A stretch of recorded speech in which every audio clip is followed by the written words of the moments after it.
চলুন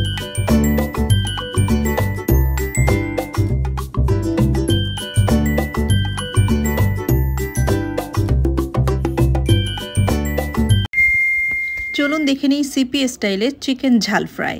প্রথমে মাংসগুলো ধুয়ে এরকম পানি ভালোভাবে ঝরিয়ে নিতে হবে এবং মাংসে এরকম উপরে চামড়াটা সহই আমি আজকে নিয়েছি।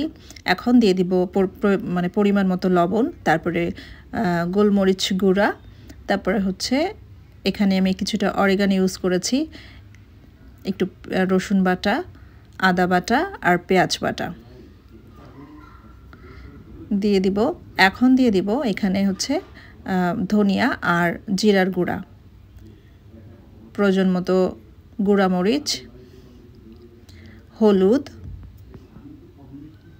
এখানে আমি দিয়েছিলাম চাট মশলা, এখন কিছুটা চিলি ফ্লেক্স, তারপরে সয়া সস,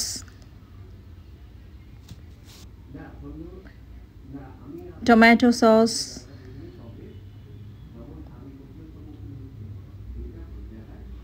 আর কিছুটা লেমন জুস।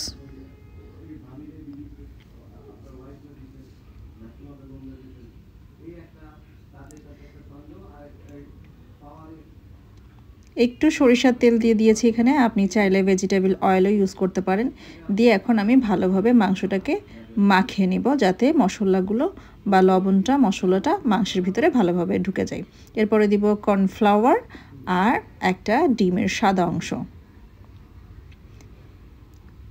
দিয়ে ম্যারিনেট করে আমি কিছু সময় রেখে দিব, 2 ঘন্টার মতো।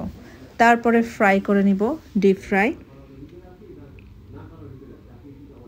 দেখেন কি সুন্দর ক্রিস্পি টাইপের হয়েছে মাংসটা, এটা খেতেও অনেক মজা। বাচ্চারা এরকম চিকেন ফ্রাই ফেলে আর কি লাগে। তো আপনিও বানিয়ে ফেলতে পারেন এরকম ঝটপট মজাদার চিকেন ঝাল ফ্রাই সিপি স্টাইলের। ভিডিওটি ভালো লেগে থাকলে লাইক কমেন্ট করে পাশে থাকবেন। Thank you for watching. আল্লাহ হাফেজ।